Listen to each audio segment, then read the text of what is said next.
2 ans que le président de la République, maréchal Mahamat Idriss Déby Itno, entamait son mandat, placé sous le signe de l'action et de la transformation, un mandat placé également sous le sceau de la concrétisation des engagements pris devant le peuple à travers les 12 chantiers et 100 actions qui constituent la feuille de route présidentielle.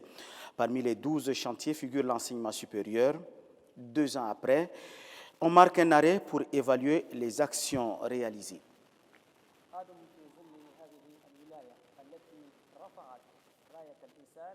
شعاراً لا يساوم عليه. كان ملف التعليم العالي والبحث العلمي والتدريب المهني يشهد حراكاً هادئاً لكنه عميقاً.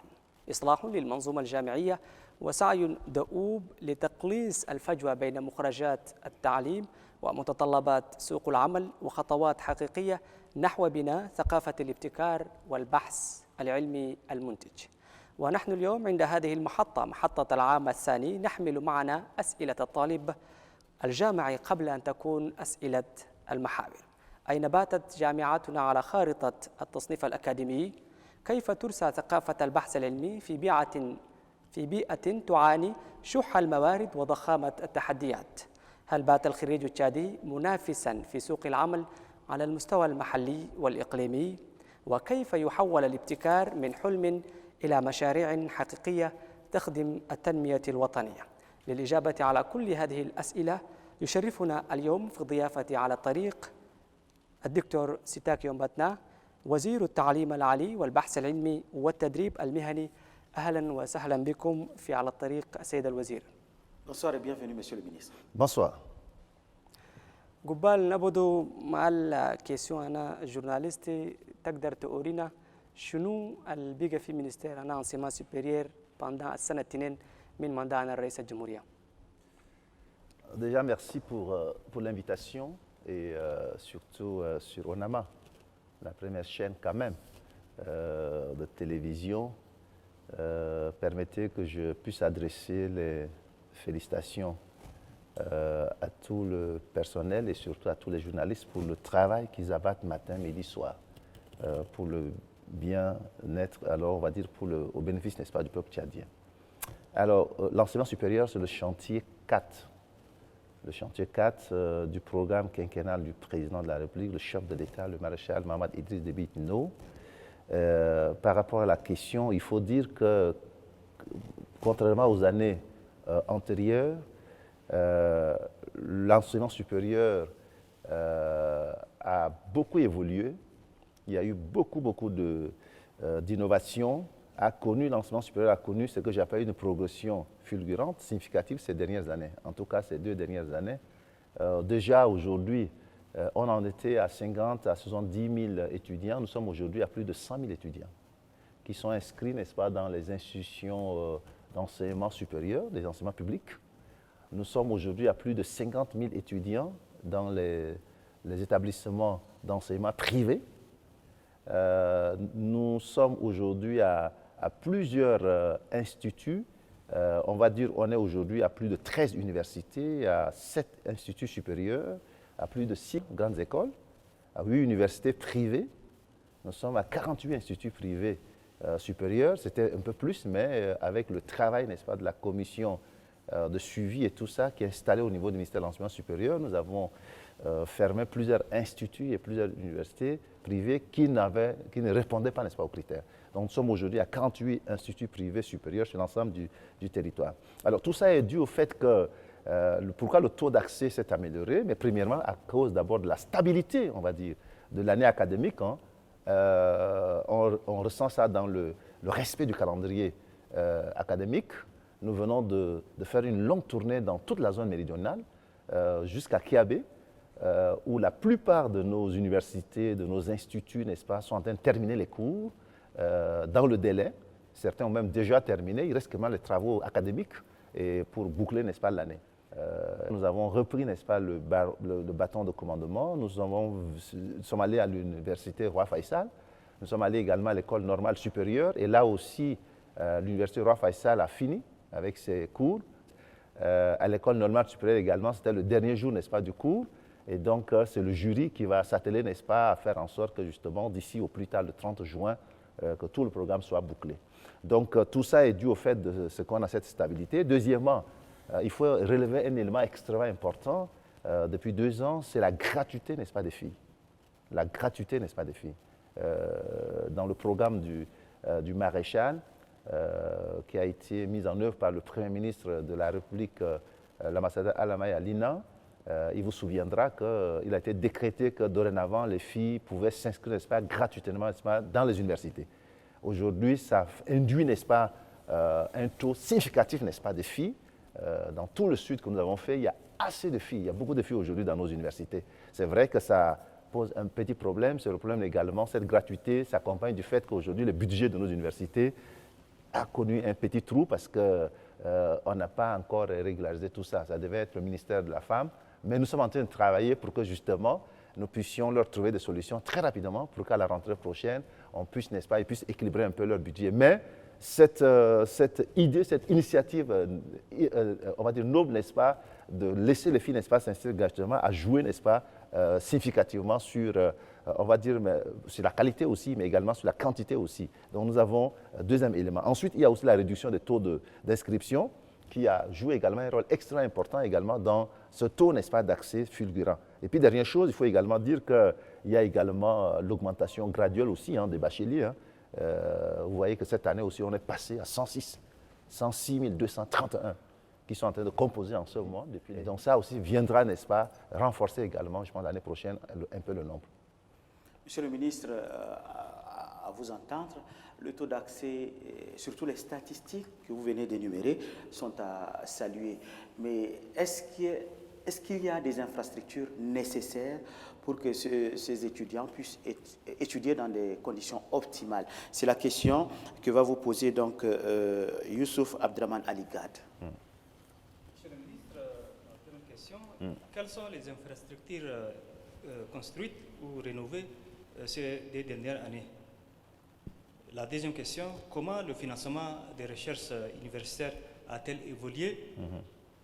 Et quels sont les projets de recherche prioritaires soutenus par le ministère?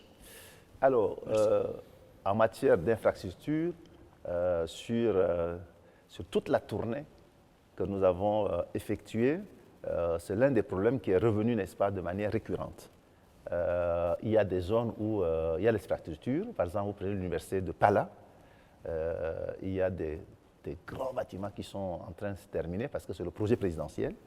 Et donc, eux, ils ont des grandes infrastructures en ce moment. Ce n'est pas encore terminé, mais c'est déjà très, très, très intéressant avec des très grandes salles.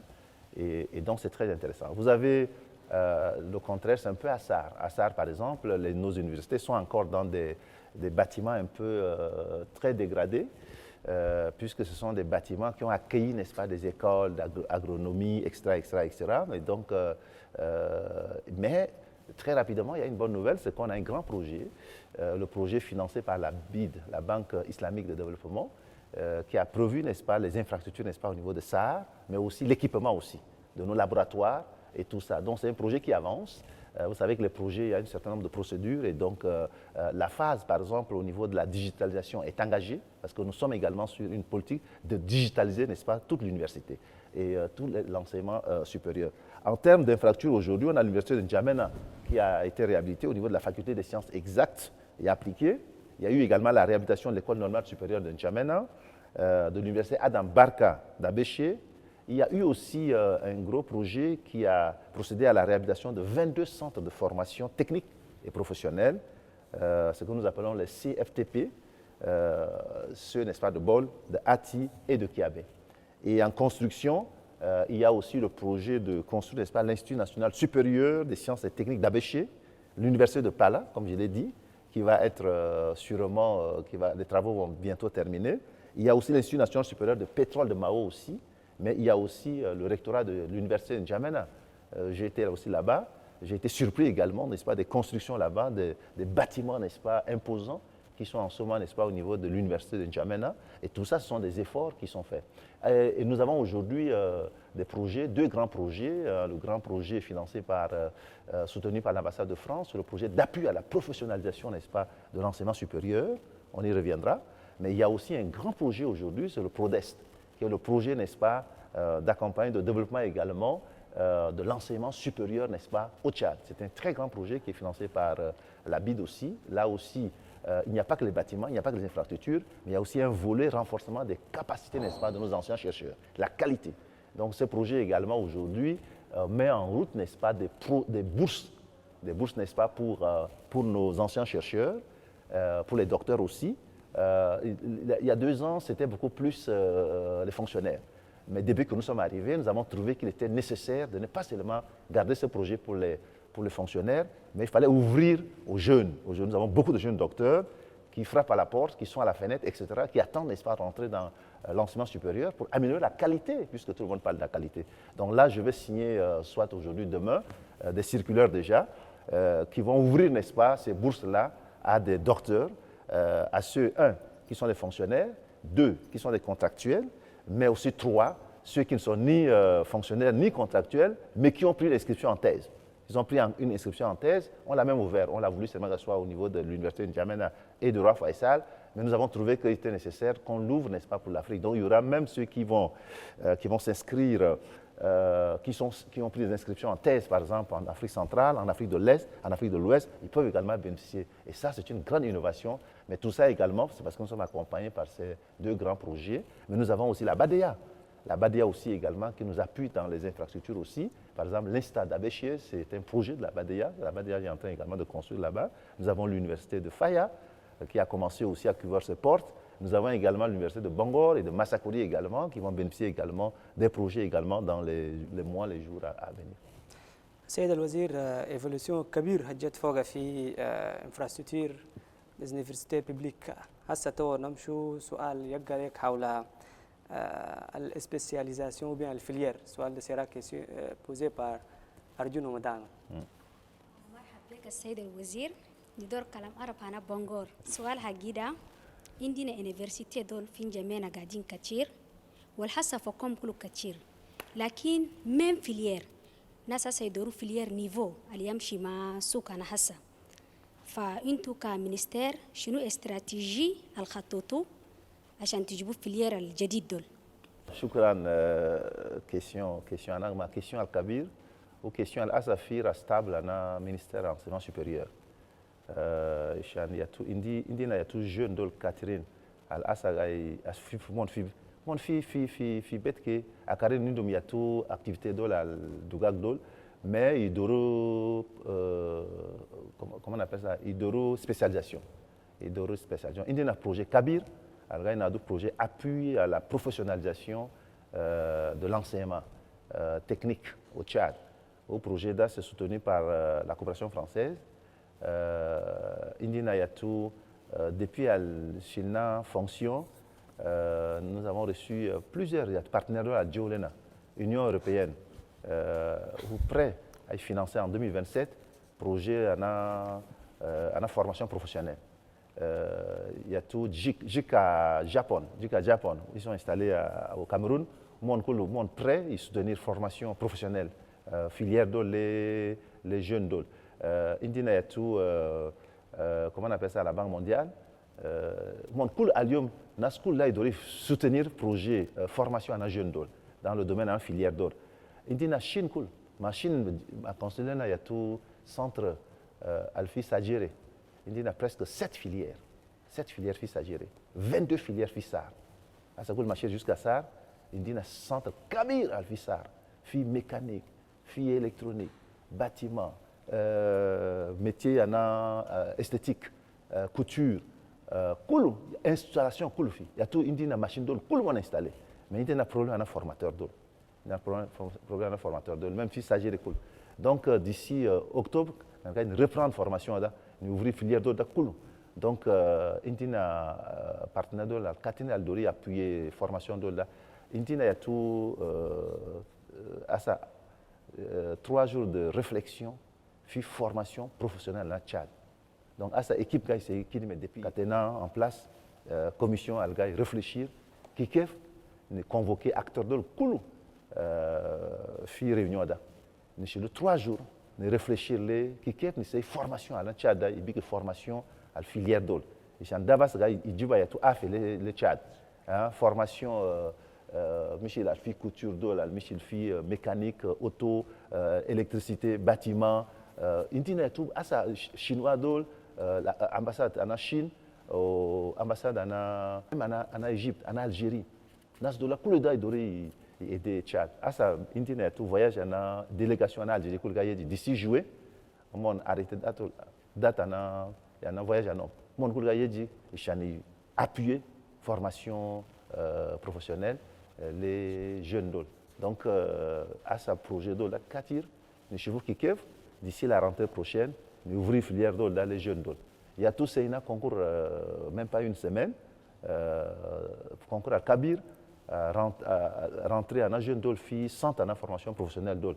On a eu presque 11 000 candidats. Au fait 11 000 candidats, là, 34% de filles. D'accord, évolution à Adil. 34% de filles à l'Idori, je suis filière d'ol professionnelle. Donc tout ça, le ministère de l'enseignement supérieur va suivre de près.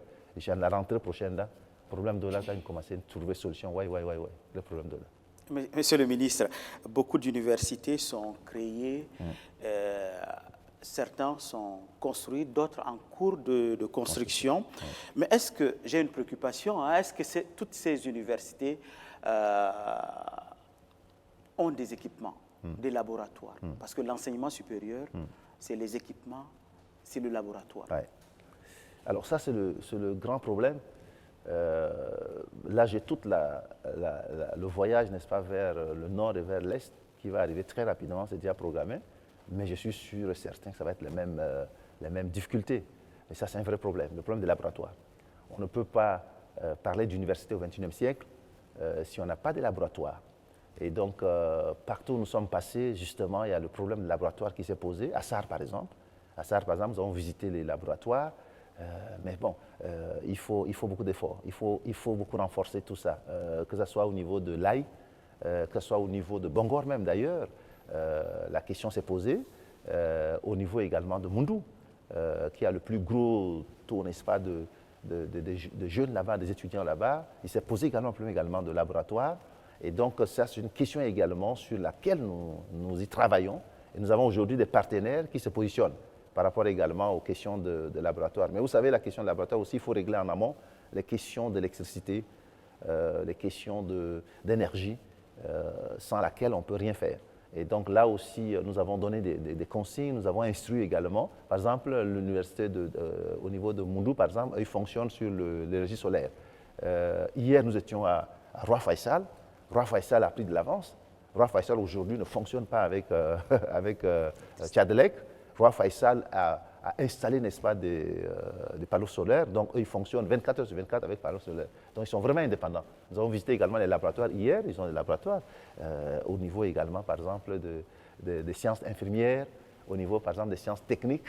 On a visité tous leurs laboratoires, mais eux, ils fonctionnent, n'est-ce pas, avec l'énergie solaire. Et je pense que c'est ça aussi il faut également encourager pour que nos universités également puissent faire également des installations. Mais ça demande quand même beaucoup de financement, surtout pour installer tout ça. Donc, vous avez raison. Aujourd'hui, je pense le défi, le plus grand défi qui se pose, n'est-ce pas, à l'enseignement supérieur, c'est celui, n'est-ce pas, des infrastructures en matière, par exemple, de recherche scientifique. Et donc ça, il va falloir, n'est-ce pas, y mettre de paquets. Mais c'est aussi ça le sens également de notre tournée sur le terrain pour toucher du doigt, n'est-ce pas, ces réalités-là et de réfléchir ensemble avec tous les acteurs. Ce qui est intéressant, c'est que nous sommes en train de travailler ensemble avec tous les acteurs et tous les partenaires pour que nous puissions trouver des solutions à toutes ces questions. Hier encore, je pense à une cérémonie, n'est-ce pas, au Radisson Blu. On en discutait avec l'ambassadeur du Maroc qui était à côté de moi. On a parlé de ces questions-là hier. On a parlé aussi avec le ministre de l'Enseignement supérieur d'Algérie, qui va d'ailleurs aussi venir. Sur les questions de formation professionnelle également, nous avons eu une vidéoconférence avec la ministre de la formation professionnelle également d'Algérie. Nous avons arrêté également nos priorités pour 2026-2027. Et c'est sur ça d'ailleurs qu'ils viennent pour que nous puissions, n'est-ce pas, affiner, n'est-ce pas, toutes ces questions-là et voir dans quelle mesure eux pourront également nous aider justement en termes, n'est-ce pas, d'installation, d'accompagnement également sur le plan également infrastructure. Monsieur le ministre, entre-temps, les lauréats sortent de ces universités, des lauréats qui, sur le terrain, sont confrontés à d'énormes difficultés. Oui.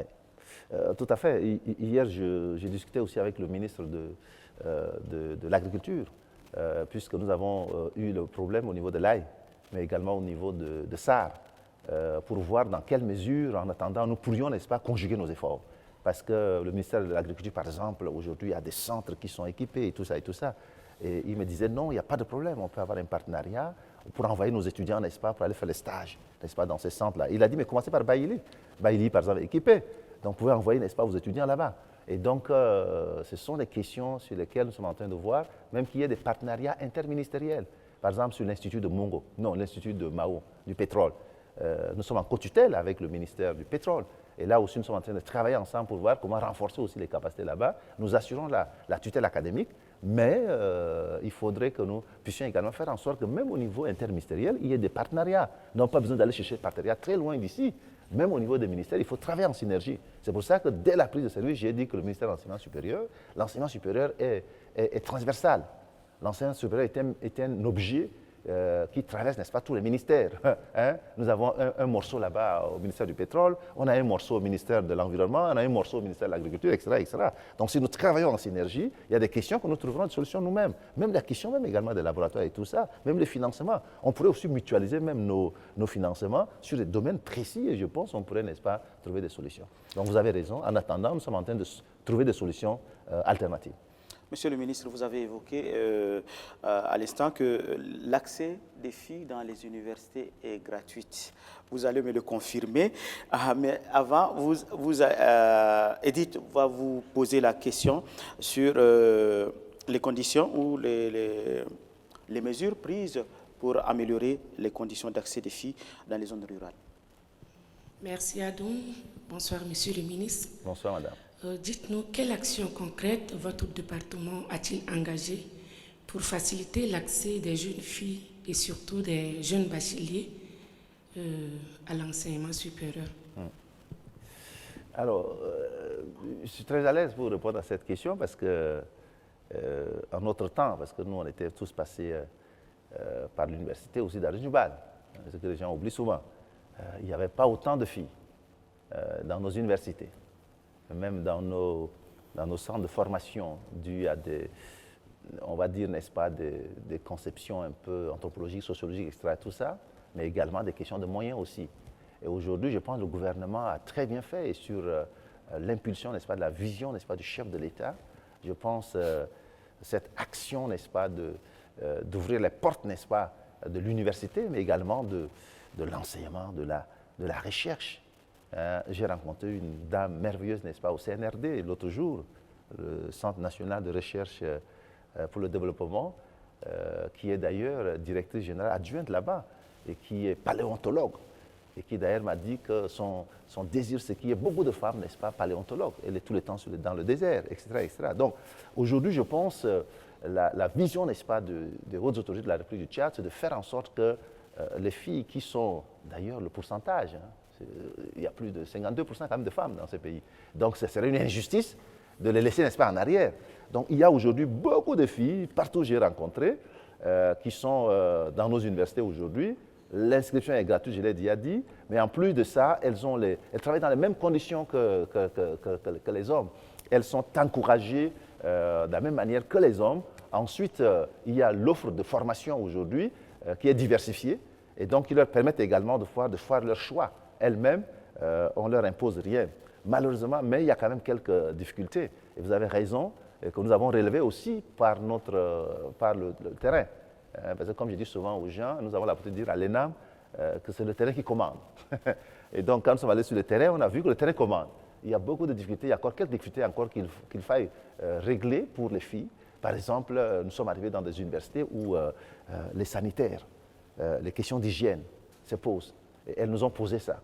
C'est-à-dire, il y a des universités où il va falloir faire des efforts pour qu'on puisse installer, n'est-ce pas, créer les conditions, n'est-ce pas, d'hygiène, n'est-ce pas, pour les filles. Les hommes, je dis souvent, les hommes, ils peuvent attraper un arbre et tout ça et puis faire leurs besoins, mais les dames, c'est compliqué. Donc ça aussi, on a laissé des instructions, on a donné des instructions fermes, que ce soit au niveau de nos centres de formation, que ce soit au niveau de nos universités, pour qu'on améliore les conditions, n'est-ce pas, des filles. Deuxième chose qui nous a un peu touchés aussi, c'est que de plus en plus, il y a beaucoup de filles mères. Il y a beaucoup de filles mères dans nos universités. Bon, l'avantage, c'est qu'on a ouvert pour que toutes les filles, n'est-ce pas, puissent profiter, n'est-ce pas, du savoir, mais il y a de plus en plus de filles mères. Et elles sont obligées de venir même à l'école avec leurs enfants, des fois au dos, des fois dans le couloir, etc. Et là aussi, nous sommes revenus et nous avons engagé, n'est-ce pas, des réflexions avec le ministère de la Femme, hein, de l'Action sociale et tout ça, et puis les partenaires aussi, pour voir comment on pourrait faire pour, n'est-ce pas, créer des conditions, vous l'avez dit, vraiment pour que ces filles puissent étudier dans les meilleures conditions. Parce que pour l'instant, c'est quand même un problème dans toutes les universités. Elles sont nombreuses, mais elles sont confrontées à un certain nombre de problèmes auxquels les hommes ne sont pas confrontés. Donc, c'est des questions que nous avons notées. Certaines, nous avons donné des instructions sur le terrain pour qu'on puisse, n'est-ce pas, commencer à créer les conditions pour les filles. D'autres, ça nécessite quand même beaucoup de moyens. Et on va discuter, n'est-ce pas, avec nos partenaires pour que nous puissions créer les conditions pour que les filles étudient, n'est-ce pas, dans les très bonnes conditions. Est-ce qu'elle est gratuite? Pardon? L'accès est-elle gratuite? Gratuite. Ah oui, de ce que j'ai entendu, de ce que je sais, l'accès est gratuit. Parce qu'aujourd'hui, par exemple, là, toutes les universités ont des arriérés. Par exemple, à Roi Faisal, ils ont même un arriéré de 2 milliards. C'est le plus gros taux. Le gros, comment on appelle ça, 2 milliards d'arriérés qui ne sont pas versés à cause de la gratuité. Et donc, ça veut dire quelque part que aujourd'hui, par exemple, nos universités, la plupart d'elles sont confrontées à ça, puisque comme ils ne prennent rien, du coup, ça impacte, n'est-ce pas, sur leur budget. Et donc, ils attendent vraiment qu'un geste soit fait pour pouvoir, quand on a posé la question, certaines choses, elles n'ont pas pu faire aussi parce que justement, elles ont un trou déjà dans leur budget. Et donc, nous sommes en train de travailler aussi avec les ministères concernés et même remonter l'information aux plus hautes autorités pour que vraiment un effort soit fait, pour qu'à la rentrée, ils puissent, n'est-ce pas, rectifier tout ça. سيد الوزير حجيتوا في اليونيفرسيتي حجيتوا في الجراتويتي عن البنات دول هسه توا نهجوا في الانسيان ذاتهم كي سؤال ده انا يبوزي لك محمود موسى الفيل فقد نشوفوا هسه حاليا الانسيان شير دول دكتور دول القاي بيقروا في ديفيران يونيفرسيتي انا جات ما شاء الله عدد دقا يزيد هسه قلت يا لا القاي صوباك ده هسه مش اللي وصل بريسك 106,000 كالك ودول عم باكر اللي جو باك ده يدوروا يقروا في اليونيفرسيتي انسيان دول هسه وادين دشيه عندكم استراتيجي كي تخطوا عشان يعطوا تقدروا تزودوا ولا كيف انسيان ده c'est ma première question. La deuxième question, concernant la convention ou bien le mémorandum d'attente qu'on a signé en Algérie, en avril الفات, تقدر تسيتي لنا الدومين اللي انتم سينيه فوق دول. هسه قبل شيء انت قلت في جوان ده هم جايجوا وكم جدا بريسك شغل كثير تقدر تخدمه. تقدر تورينا في الدومين اللي هم انتم ما مسينيه ده في دومين شنو عشان بوركي الجين الحسب باشيلي يلقوا باك ده يقدروا هم يكونوا يلقوا فورماسيون على دي. سي سا مي كيسيون. ميرسي. تمام شكرا. السؤال الاول ده البريمير ده ما بروبليم انا انسيان دول. Chez nous, le ministère de l'enseignement supérieur, c'est ASA. ASA, ministère de l'enseignement supérieur, il y a un projet Kabir, il y a un projet Prodest. Donc, en bas, au plus tard lundi, il y a une signe circulaire, Tinen. Circulaire à l'Ouaïda, on a un renforcement de capacité en enseignant-chercheur de post-doctorat. C'est-à-dire, moi, un doctorat, ASA, il y a un enseignant à l'université d'Ol. Nous devons augmenter le niveau en homme, capacité en homme. Il y a une convention avec l'institution de Kabir Tinen. À l'Ouaïda, il y a deux CAMES. CAMES, c'est pour toute l'Afrique, jusqu'à Malgache. Moi, on va reconnaître qu'il y a toute capacité, les enseignants d'Ol. Donc, il y a maître assistant, maître de conférence, professeur titulaire, etc. Donc, il y a un projet depuis 2-3 ans. Là, on a augmenté la capacité en enseignant de la Katir. Surtout sur la télé, sur la radio, ces derniers temps, les Tchadiens là, il y a tout, maître assistant, maître de conférence, maître professeur titulaire, tout ça. Même Walter Amiskoul, on a signé tout décret, co-signé décret. Le Premier ministre, mon al Joe, mon al Diego, il y a tout maître de conférence agrégé à nom, maître assistant d'ol, professeur titulaire d'ol. Donc, chaque année, il y a un chercher. À ce moment il réunion Kabir ma Kames. La semaine prochaine, il y a un Kames. Donc, il y a négocié, discuter, problème en Tchad. Il y a augmenté, il y a tout à chia batan, quotada. Donc, la première circulaire. Deuxième circulaire, il y a signé, il Doris c'est doctorat. D'accord, on a ouvert ça maintenant. On a ouvert avec le projet, on a un projet Kabir. Vous savez, nous avons appuyé le ministère de l'enseignement supérieur, l'un augmenté la capacité à enseignants chercheurs à Guinée. Il y a un programme Kabir à l'université, le Tchad, problème à enseignants chercheurs. Moi, je suis comme vous avez dit là. Donc, il doit augmenter. Il y a un bac cette année, il doit y avoir une université. Donc, à ce moment, il y a tout ratio, il est sacré pour l'instant.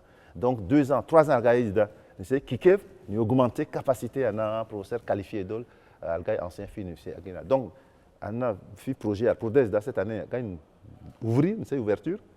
Mais, mon il y a un post-doctorat. Non, moi, le doctorat, il y a moi, le c'est mon master. Il continue ma master, il ouvrir. Donc, ouvrir l'Afrique centrale, Afrique de l'Est, Afrique de l'Ouest. D'accord, innovation. La semaine prochaine, circulaire il signé et puis nas de la lidori il postulé en ligne. Il dit la procédure en ligne quand on le postulé là après arrêter liste à nom là il y a deux coups les la derba non. Ou al shala inscription fi thèse fi Afrique centrale voilà Afrique de l'Ouest Afrique de l'Est ou al shala inscription fi université en Jamana voilà fi Roi Faisal où il y a d'aller postuler et puis quand dessus a arrêté là il continue thèse non pendant 3 ans et pendant 3 ans là projet d'abord c'est Chilum en charge billet d'avion à nom d'ol. Il y a toute inscription d'eau cool jusqu'à la fin. Donc ça, c'est la première question. Deuxième question, c'est par rapport à la convention d'eau. En Algérie, on a signé 2 conventions. Convention Ouaïda, puis formation professionnelle, technique ou professionnelle. Ici, on fait Algérie, ministre de l'Tinel. Ministre Ouaïda ou ministre de la formation professionnelle technique. Ou à l'Ouaïda, ministre de l'enseignement supérieur, recherche scientifique. Donc, il y a toute convention à l'Ouaïda, le ministre de la formation professionnelle, il y a une renforcée capacité à la formation professionnelle. Dire qu'Atena fait place école de formation des formateurs. D'accord, le décret que le Kalas Chala, Fadal le responsable le président, le premier ministre, Kalas Chifou décret. Mais China Kalas décret, nous devons créer école de formation des formateurs Tchad.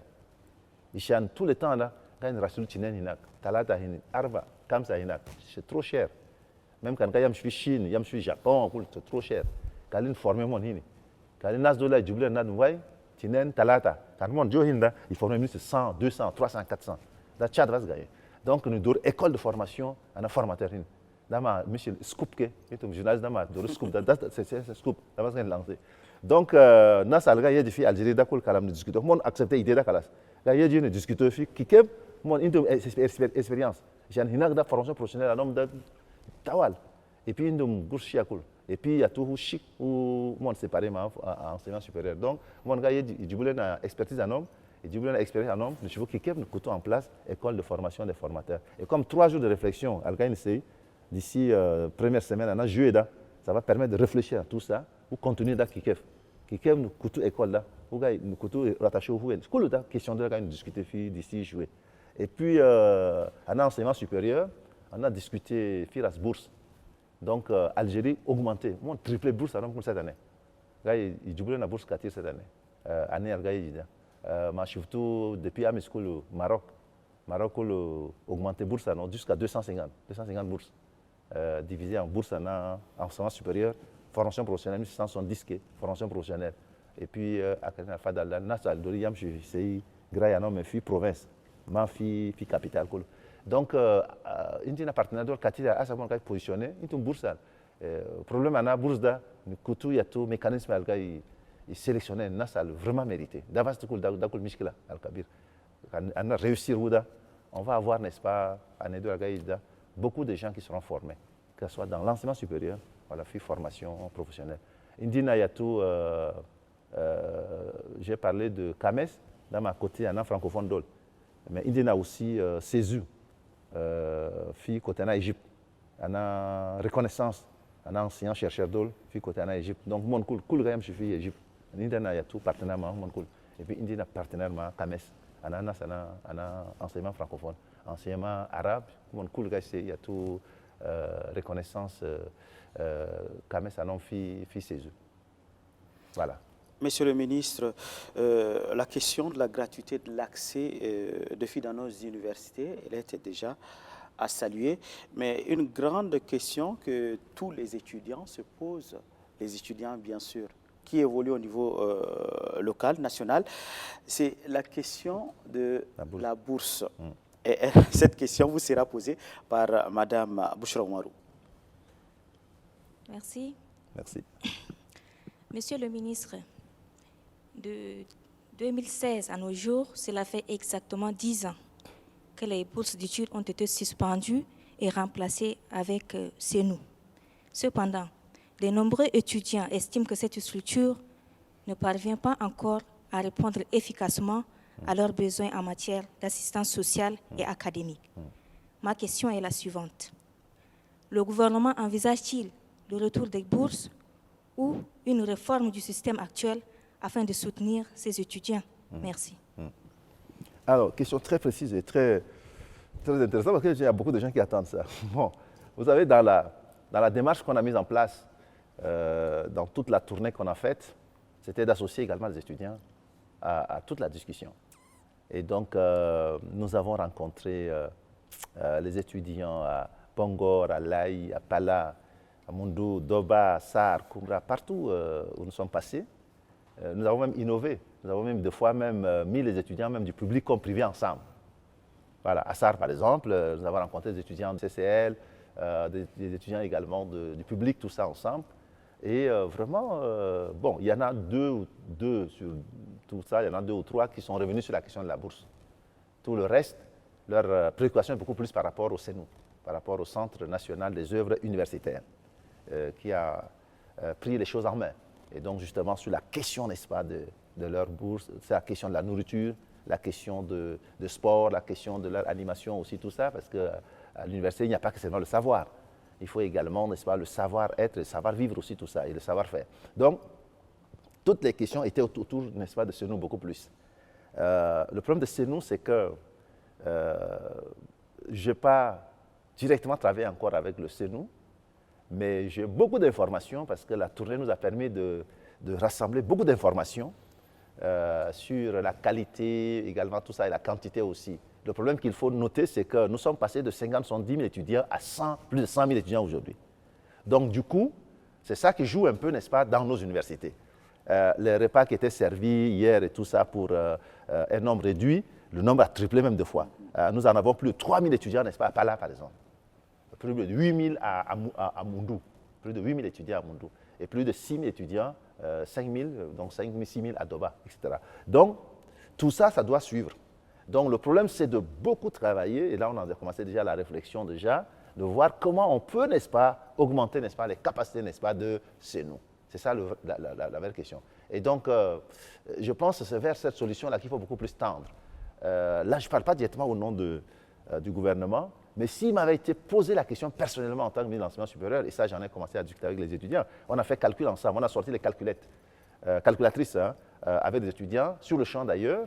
Alors on multipliait 100 000 étudiants par 30 000, disons même 30 000 de bourses, mettons même à 30 000. On s'est retrouvé à 60 milliards par an. 60 milliards par an. Je leur dis sur le champ, même si je convoque la Banque mondiale, FMI dans la salle, je ne suis pas sûr. Vous voyez un peu.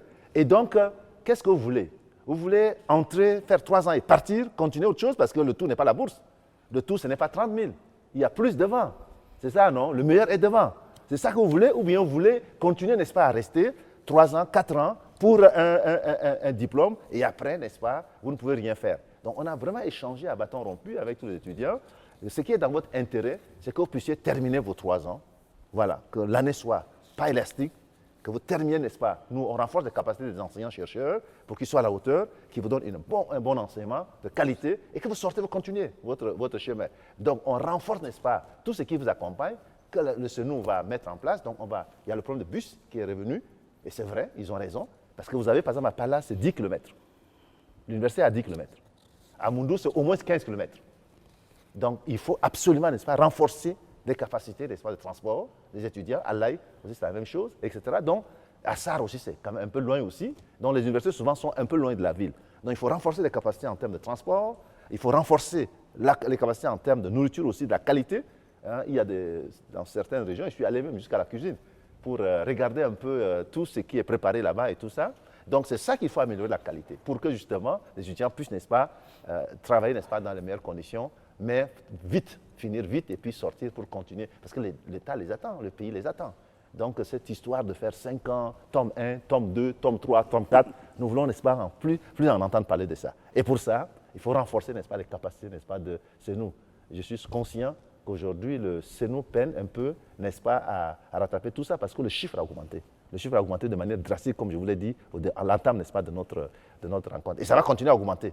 Donc, il faut, n'est-ce pas, rapidement faire en sorte. Et là aussi, on va remonter certaines informations à nos autorités, à nos chefs, pour qu'ils puissent également nous accompagner également dans cette réforme qui est vraiment mise en œuvre.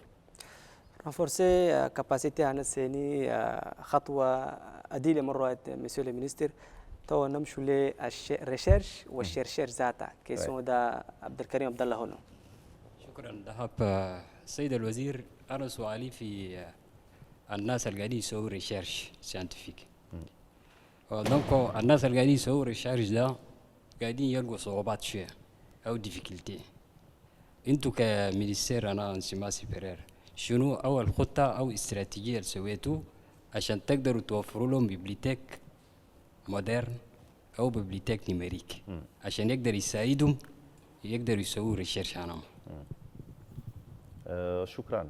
ده كله ياتو ده سؤال ما أنا esquivé ou bien أنا oublié. في tournée أجينا كله شفنا université دول كتير ما عندهم bibliothèque mais ما bibliothèque الكبير. Donc يدور renforcement يدور renforcement capacité norme يدور réflexion الكبير عشان اليوم université ما كاي fonctionner بلا bibliothèque. أكارين دول من passé في numérisation. عشان ده كل projet أجينا. عشان l'enseignement supérieur يدور essayer يدور digitaliser il y a tout enseignement دول bibliothèque دول سأقول كله. اليوم كان digitalisation كان big سي في تشاد ده أنا ministre نقعد في bureau أجي et puis en même temps نلقى information أنا université دول كله nombre أنا étudiant دول problème ألقى posé دول jury ألقى tenir réunion une classe da vision ana gouvernement fi chantier 4 da président de la République qualité de formation qualité de développer enseignement supérieur chez l'enseignement supérieur où ma Michel cœur centre ana développement ana pays innovation d'avance gars il y a tout pays figidam donc problème de bibliothèque le manesina et puis au problème d'ailleurs passé par digitalisation par numérisation d'accord le projet al kabir gars projet ana prothèse d'accord volet ana waida et de la digitalisation ana enseignement supérieur donc par exemple là il fait projet da SAR fait projet da voilà les deux zones dans le pilote que donc mon cool asa gars yarjo ya tout phase da asa mon fi phase ana renforcement capacité enseignant dol mais après da marché dol gars il dit problème ana digitalisation il sait que à partir de là il est connecté à tout université cool fi à tout fi serveur fi réseau cool fi sar cool donc projet da gars comme projet da ma gars yam étape da étape ana digitalisation da mon fi étape ana marché ana étude ana marché à ça donc au problème da cool man ici na au gars il dit et puis c'est vrai na recherche ana alium da idora moyen katir donc d'accord ma partenaire dol on a engagé réflexion de chevaux kikef renforcement capacité ana chercher agina dol ma uchada ma pays ana recherche ma tuma ida ma ligio fini c'est yom da machet fi CNRD da kul la crâne dol la base malane ya tout étagère dol ina o ma exploité adil donc kikef ne se nous na school al fi baradaga yedi fi Tchad kalam recherche hein problème ana lac Tchad Doldama, thème à recherche d'ol. Problème à Toumaï Koulou, ce n'est pas vraiment bien explosé. D'ici juillet, là, anniversaire à Toumaï. Donc, CNRD Koulou, le gars, est préparé à tout, colloque al Kabir, en préparation à ça. Il essaie promotion à Toumaï. Il a convoqué à tout chercheur d'ol, en Afrique, en Europe, et puis il a profité de poser problème à la recherche. Kali partenaire d'ol, il y a tout que les Djiba, il y a tout contribution à ça. Kali nalga recherche al Kabir fi Tchad, Ishan Tchad fi pays ana recherche. On ma Toumaï, machet fi Sar kul ma centre ana Afrique. D'accord, il doit la recherche. Le centre de l'Afrique est à Sar à Doyaba. Hein? Quelqu'un essaye, Doyaba big il y a tout plaque tournante internationale. Les recherches ana chercheurs dans le Koulou. Ma zone à biodiversité, environnement. Ça combra cool d'ab zone à biodiversité, à environnement. Quelqu'un essaye recherche à changement climatique. N'a ce qu'il dit, ne réfléchir les solutions à changement climatique. D'accord, ma problème sujet à Kabir les recherches à Lyon. سيد الوزير هسه الناس كله جاي يهجوا في انسيمان نيميريك انت جاي في بيت هناك بس باورديناتور هناك تعمل كونكسيون تجري دريك انا في تشات كله حكومه خدتها يونيفرسيتي فيرتوال يونيفرسيتي فيرتوال ده قاعد كيف سامارش non awal virtuel mais ça gagne dans université numérique je pense numérique d'accord indina y a tout texte à nom c'est adopté déjà par l'Assemblée nationale fa d'aller na Sénat. Donc, na dona Waltamis, qui a la dénomination là, on a changé de dénomination là. Donc, au DENA, il y a tout rencontre dans les reprises à nom. Mon quand il y a du septembre là, on a gagné passé inac, défendre projet à un changement de dénomination à une université virtuelle là. Donc, Houda Koulou, projet Al Kabir, à Lyon Inda Mishkila Shia, qui a le financement. Il y a une numération qui est un budget conséquent. Donc, mais vous faites projet, nous donnons renforcer, il y a un objectif final qui est essayer essayer d'étudier directement virtuellement. Qui est défendre de mémoire directement. Il y a tout diplôme directement. D'abord, objectif à l'université virtuelle. Mais il y a tout moyen chia, mais je pense une fois quand le Sénat a adopté ça va permettre également mon partenaire de financer et financer rapidement il y a tout université numérique. Monsieur le ministre, oui. Vous êtes enseignant-chercheur, oui. Aujourd'hui ministre de l'enseignement supérieur. Oui. Quelle relation entretenez-vous avec le SINEX pour éviter les mouvements de grève pour éviter certainement l'élasticité de l'année. Le SINEC est impliqué dans tout, impliqué dans toutes les négociations, dans le dialogue avec le ministère de la fonction publique, avec le ministère de l'enseignement supérieur. Et je dois vous surprendre d'ailleurs que même aujourd'hui, les textes pour les anciens chercheurs ont été portés par le SINEX. Par le SINEX. Donc tout est même prêt, les textes sont là. Il y a eu beaucoup d'évolutions en termes d'indemnité, en termes il y a un texte sur la bonification, un texte sur les indemnités, tout ça qui est prêt. Il reste simplement là aussi à rencontrer mon collègue de la fonction publique pour un premier niveau de travail à notre niveau. Ensuite, nous allons remonter et tout ça. Et puis, ça partira, n'est-ce pas, au Conseil. Mais le texte a été porté par le SINEX. Donc le SINEX est très conscient et donc ça a été aussi une stratégie pour faire justement qu'eux-mêmes portent le projet puisque à l'université, tout le monde est enseignant-chercheur. Comme vous l'avez dit, moi je suis enseignant-chercheur. Donc s'il y a un bon texte qui demain est signé par les hautes autorités, mais ça va aussi dans mon intérêt et ça va dans l'intérêt de tout le monde. Et ça permet également de stabilité, n'est-ce pas, davantage encore l'année et de faire en sorte que justement la qualité aussi soit là.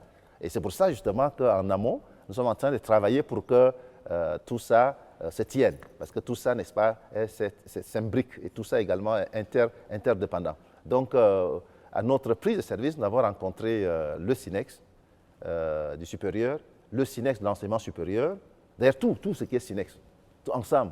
Nous avons eu des réunions avec eux à N'Djamena ici, et dans tous les provinces dans la zone méridionale, nous avons rencontré tous les SINEX, même les SINEX, même des écoles privées.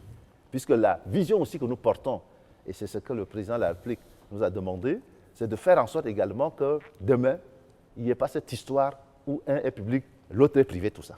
Parce que l'enseignement supérieur n'a pas de visage, n'a pas de religion, n'a pas de région. L'enseignement supérieur, ce qui nous intéresse, c'est la qualité, c'est l'excellence.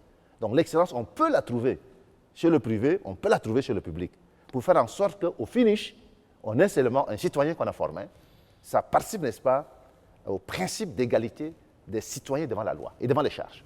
Et c'est la Constitution qui le dit. Tous les citoyens, tous les Tchadiens sont égaux devant la loi, devant les charges. Or, aujourd'hui, il y a un certain nombre de pratiques qui font qu'on a comme l'impression qu'on a deux citoyens, et d'ailleurs, nos amis, n'est-ce pas, de privé, que j'ai rencontrés aussi, tous les promoteurs, n'est-ce pas, de tous les établissements privés en N'Djamena, même dans toute la tournée, on a aussi rencontré également tous les promoteurs également des établissements privés d'enseignement supérieur. Et eux également, leur préoccupation, c'est de comment faire pour harmoniser les choses pour que demain, leurs produits également soient capables, n'est-ce pas, d'être intégrés. Parce que c'est une injustice qui ne dit pas son nom. Et là aussi, sur cette question-là, nous avons en ce moment travaillé sur un curriculum qui est presque terminé. Et bientôt, il va y avoir un séminaire pour adopter ce curriculum-là qui ne parlera plus de public ni privé. Et donc, pour l'instant, on a trouvé une solution intermédiaire qui est le BTS, que vous connaissez, mais nous sommes en train de passer à un autre niveau. On va organiser la licence, et ça aussi c'est un scoop, deuxième scoop que je vous donne. On va organiser une licence maintenant, à la rentrée prochaine, je pense, très rapidement. Dès qu'on va adopter, n'est-ce pas, le curriculum, on va faire la licence. Ça aussi, on a discuté déjà avec le promoteur, c'est dans leur intérêt. L'intérêt, c'est quoi?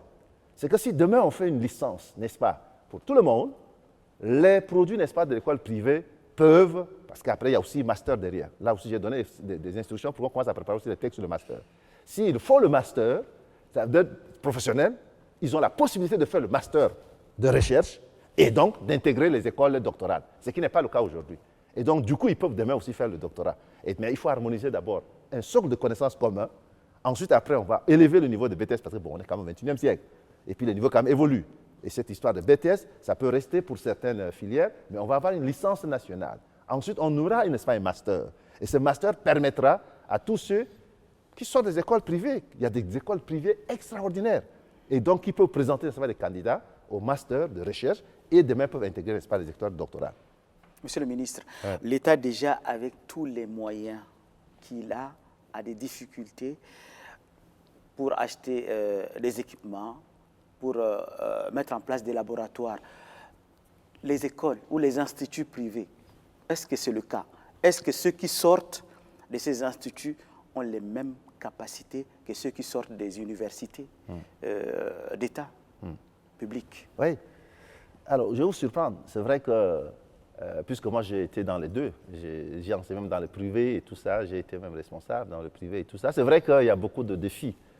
Nous avons évoqué la dernière fois également aussi avec les promoteurs des établissements privés. Il y a des défis de ce côté-là, mais de part et d'autre. Il y a aussi des défis, on l'a relevé tout à l'heure, même dans le public. Même dans le public, on a des défis, des laboratoires et tout ça, etc. Et donc, c'est pour ça d'ailleurs que nous les exhortons, à travailler pour se moderniser, pour être à la page. Et c'est pour ça que si on n'a pas organisé encore la licence, si on n'a pas organisé encore la maîtrise, tout ça, c'est parce qu'on prend le temps d'harmoniser tout ça. Et ça commence d'abord par les curricula, ça commence d'abord par les offres de formation. Il faut harmoniser tout ça. Il faut avoir le même socle de connaissances. Et après, il faut aller plus loin. Il faut aussi leur exiger, n'est-ce pas, de pouvoir également doter également leurs instituts également des infrastructures, leur permettant justement de renforcer la qualité, n'est-ce pas, de leur formation avec leurs produits. Et c'est comme cela que leurs produits pourront être compétitifs sur le marché national, régional et international. Donc ça aussi, c'est une réflexion dans laquelle nous sommes engagés, mais nous allons aller pas à pas. C'est pour ça que nous allons pas à pas. Mais la question des moyens, vous savez, souvent je dis aux gens, l'État, bon, l'État, qu'est-ce qu'on en sait? L'État, c'est vrai que c'est toi et moi, mais l'État, il a des moyens extraordinaires de fois. Aujourd'hui, ça peut être moins, demain, ça peut être beaucoup, on ne sait jamais. Donc, demain, l'État peut, n'est-ce pas, décider d'installer, n'est-ce pas, de doter, n'est-ce pas, de toutes les universités, n'est-ce pas, de laboratoires de dernière marque, etc., etc., etc. Et surtout que l'État aussi, il a beaucoup de partenaires. L'État travaille aussi avec les autres, il n'est pas seul. Donc, il faut faire travailler pour que les autres également puissent également nous accompagner dans cette, on va dire, dans cette modernisation, dans cette refondation, n'est-ce pas, de l'enseignement supérieur au Tchad, mais aussi dans cette recherche de qualité qui aujourd'hui, n'est-ce pas, est la préoccupation des beaucoup d'autorités, mais également de tous les acteurs et des partenaires, n'est-ce pas, de l'enseignement supérieur. سيد الوزير قريب خلاص مساء يكمل قبال يكمل لنا انتو فرصة ليوسف أليغات une des questions posées. Merci Dahab, merci Monsieur le Ministre. Aujourd'hui, beaucoup de nos compatriotes viennent à l'étranger, ils viennent avec des diplômes. Est-ce que vous avez les mécanismes de vérification de ces diplômes, l'authenticité de ces diplômes? Merci. Merci. D'abord, parlons de nos compatriotes qui sont très nombreux dehors. Ça aussi, c'est un de nos soucis. Je pense que dans le chantier 4, si vous lisez bien, vous allez voir également comment faire pour promouvoir, n'est-ce pas, nos universités, les rendre dynamiques, performants, pour que tous ces jeunes trouvent leur place ici, que beaucoup rentrent. Parce que si aujourd'hui beaucoup sont partis, c'est dû aussi peut-être à 1001 raisons, mais c'est dû également au fait que justement, ils ne trouvent pas l'offre de formation attractive peut-être, et également la qualité de l'enseignement. Donc c'est pour ça que nous travaillons aujourd'hui sur la qualité de l'enseignement, de l'enseignement, mais également le renforcement également des capacités, mais également des infrastructures. Et donc, je pense que ça commence par payer. Ça commence par payer parce que si on a aujourd'hui beaucoup de filles qui sont restées quand même au pays, c'est à cette clairvoyance, à cette vision du chef de l'État. Et sur la question des diplômes, soyez rassurés. Nous avons eu une réunion un peu choc là avec l'ONEX, parce que l'ONEX, l'Office national des examens et concours, il ne vous a pas échappé qu'une nouvelle équipe vient d'être mise en place. Et ça a été une priorité des priorités, parce que ça a commencé par là. C'est justement parce que nous voulons, n'est-ce pas, ramener, n'est-ce pas, la question également des diplômes, qui est aujourd'hui au centre, n'est-ce pas, de la qualité, n'est-ce pas, de l'enseignement supérieur, au centre de nos préoccupations, de nos réflexions. Et donc, là, nous sommes sur le bac. Ils vont finir le bac. Et puis, deuxième acte fort, c'est qu'on va attaquer, n'est-ce pas, la question des diplômes. Et la question, n'est-ce pas, de certificats, de diplômes, tout ce que... vous voyez, parce qu'aujourd'hui, c'est un autre problème. C'est un autre problème. Et si nous voulons continuer à garder, n'est-ce pas, la dragée haute, c'est aussi de faire en sorte que nos diplômes également soient vérifiés. Et que vous avez entendu, hein, j'ai parlé des faux, ça fait le tour du monde, mais bon, celui qui est faux, c'est toujours comme ça. Il s'en mouche. Hein, qui se sent morveux se mouche. Donc, s'il y a un faux qui se mouche, c'est son problème. Mais je ne connais pas une personne normale, normalement normale, qui accepterait, n'est-ce pas, un faux à côté de lui. Voilà. Donc, il n'y a pas un médecin qui est un bon médecin qui va accepter qu'un faux médecin soit à côté de lui. Il n'y a pas un bon magistrat qui va accepter qu'il y ait un faux magistrat à côté de lui. Il n'y a pas un bon enseignant qui va accepter qu'il y ait un faux enseignant à côté de lui. Donc ça, c'est une question de bon sens, c'est ça, non? Question de responsabilité. Et je pense que c'est tout le monde.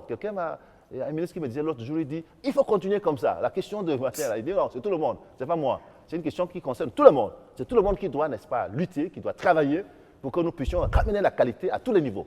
C'est ça, non? Même ici, vous les journalistes, vous avez besoin, n'est-ce pas, tous les jours de vous améliorer. La qualité, ce n'est pas une question on décrète comme ça, non. C'est une question qu'on s'améliore tous les jours. Vous voyez un peu? Même un bon soldat, il s'améliore tous les jours. Voilà, un bon général, il doit s'améliorer. Je dis souvent aux gens, continuez, n'est-ce pas, à la formation. La formation, ça ne s'arrête jamais. On n'arrête jamais de se former, jusqu'à ce que la mort vienne. Même en Europe. Nous autres, on a fait l'Europe, on a étudié partout, mais la formation, c'est tous les jours. La qualité, on la recherche tous les jours. Nous avons aujourd'hui, et ça c'est une information que j'ai oublié également, nous sommes en train de mettre en place également une assurance qualité au niveau de l'enseignement supérieur. Ça aussi, c'est notre scoop. Là, c'est des choses qui vont nous permettre justement de régler la question, par exemple, des diplômes. Et aujourd'hui, nous ne sommes pas seuls. Hein. Aujourd'hui, nous avons des assurances qualité partout. Nous avons l'ONEX, comment on appelle ça, le CAMES, qui nous met la pression. Nous avons le CESU, dont j'ai parlé tout à l'heure, qui nous met la pression. Et donc, si nous voulons être au pas avec tout le monde, nous n'avons pas d'autre choix. C'est ça, non? Que de travailler à la qualité, de travailler toujours à la qualité et encore la qualité. Et alors, dans ce moment-là, à chaque fois, quand on aura beaucoup la qualité, mais vous savez, quand il y a la qualité, les mauvaises choses là, disparaissent comme ça d'elles-mêmes. Hein. On n'a même pas besoin de faire de débat sur ça. Hein. Donc, quand il y aura la qualité, aujourd'hui, la mondialisation, qu'est-ce qui s'est passé? La mondialisation est venue effacer tout ce qui est l'autre. Soit vous êtes performant et vous fonctionnez, c'est ça, non? Soit vous n'êtes pas performant et vous disparaissez de vous-même. Hein? Le coronavirus est passé, vous avez vu aujourd'hui qu'il y a des alimentations qui ont disparu, il y a des bars qui ont disparu, des choses qu'on faisait avec négligence et tout ça ont disparu. Et donc, aujourd'hui, si vous restez, c'est parce que justement, vous êtes organisé, vous avez une méthodologie de travail, et partout c'est comme ça. Donc si vous n'êtes pas organisé, vous allez disparaître. Si vous êtes organisé, vous allez résister même au vent impétueux. Donc voilà, la qualité des diplômes et tout ça, aujourd'hui également, Ça fait partie de nos préoccupations et je pense qu'il est temps que tout le monde y participe parce que nous devons léguer à nos générations, à nos progénitures, n'est-ce pas, un Tchad respecté et respectable. Et ça passe par la qualité. Ça devient intéressant, monsieur le ministre. Arjun indiqué أسئلة وايد. زميل آدم، السيد الوزير سؤالي ده يقص إنه في ولايات في بروفنس دول هسه نفر في فايدة فكوتو يونيفرسيتي لكن لسه ما أنتم بكان Ouais. وفي بروفنس وادين ده ما عندهم يونيفرسيتي اسكي خطوتو استراتيجي كل بروفنس دول ده يلقوا يونيفرسيتي يقروا وناس الحسا خطوتهم ده بكان قاعد تنتم لقدام ولا كيف؟ في فايا كل عندنا projet de construction أنا université أنا فايا جاي يجي في بانغوار كله جاي يجي في مساكوري كله ما عندهم ما عندهم université mais ils ont déjà on a nommé déjà les gens bon vous savez comme vous l'avez dit il y a tout qui doit à l'université est-ce que possible le cateau universitaire je bakan kuluwa ça c'est une question qu'on doit se poser par exemple fi Komra machine a fi Komra mon kul m'a soulevé problème un homme mon chargé ministre en enseignement supérieur allez voir le président de la République allez voir le premier ministre moi il doit tout centre un homme là il doit université un homme il doit tout institut un homme au projet là c'est passé en conseil des ministres on va voir comment n'est-ce pas porter aussi l'information n'est-ce pas aux autorités mais université à Karine Dolda les sama indomiato infrastructure un homme mais cool fi projet ana kalamtal problème na prodes cool inda construction ana quelques universités dol badeya cool inda projet à construire quelques universités dol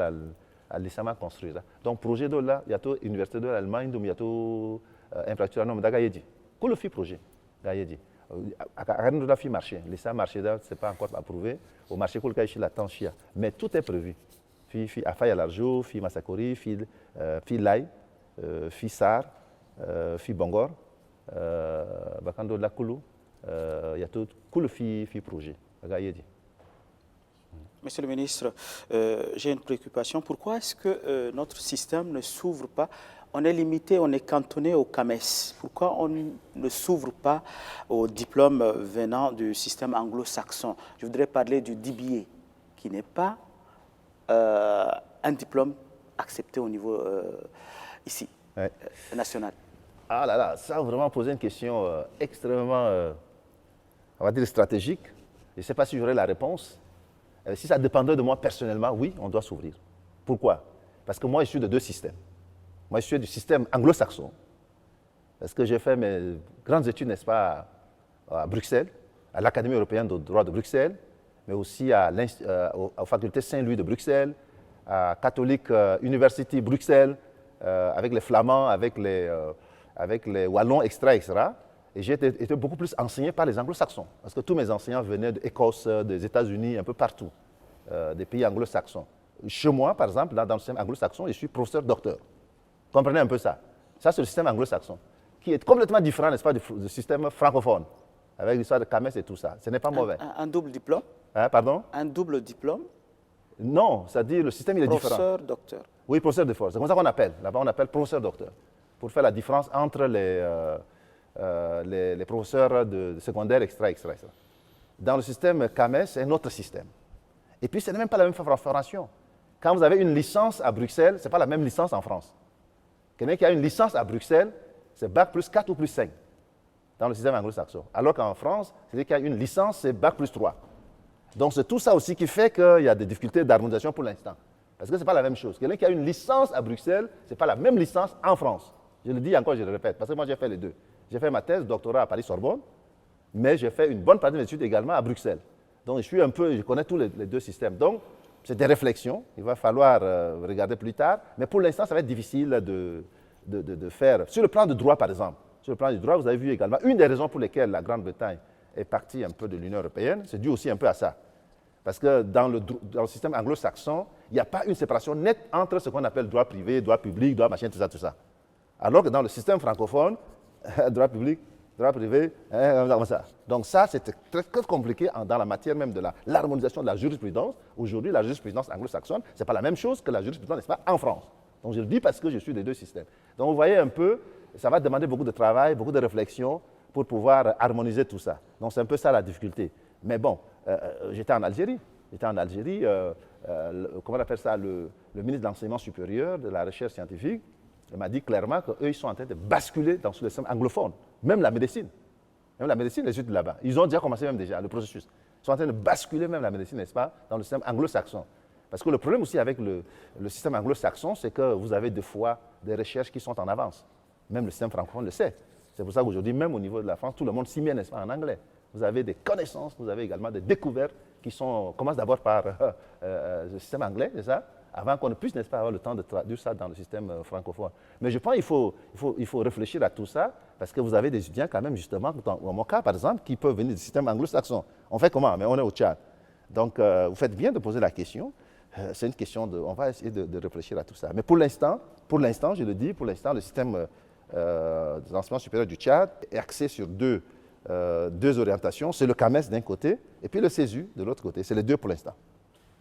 Merci. Merci. Saïd El-Wazir, un dernier mot. Alors, dernier mot, c'est que nous prenons les choses en main. Et donc, je voudrais vraiment remercier très sincèrement, n'est-ce pas, le président de la République, le chef de l'État, le maréchal Mohamed Idriss Déby Itno, pour la confiance, pour le choix.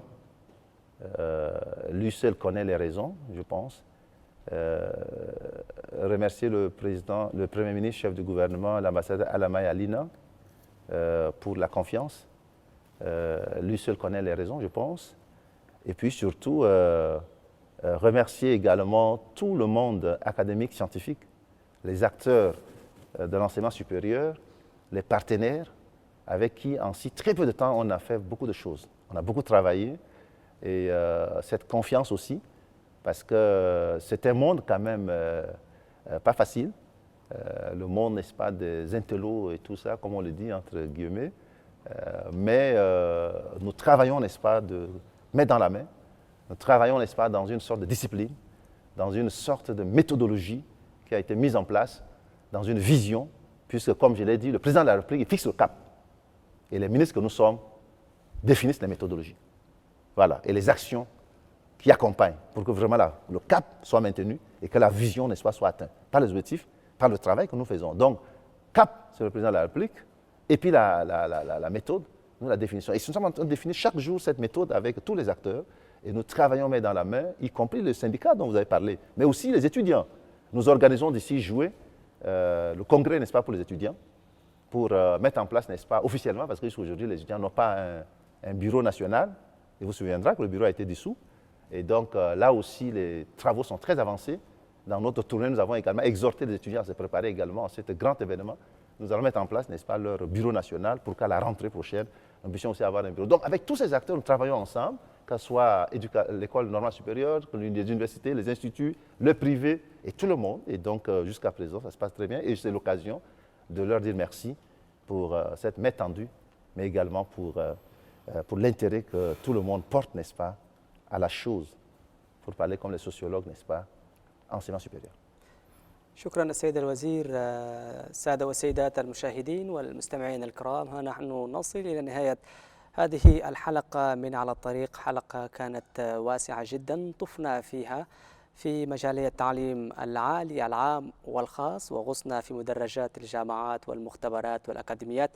استعرضنا في هذه الحلقة الإنجازات والتحديات والآفاق المستقبلية التي عرضها لنا وزير التعليم العالي والبحث العلمي والتدريب المهني الدكتور سيتاكا يومبتنا. شكرا جزيلا مرة أخرى معالي الوزير. Merci Dahab. Merci Monsieur le Ministre. On se donne un an pour se retrouver, pour évaluer la dynamique que vous imprimez pour notre enseignement supérieur. Merci.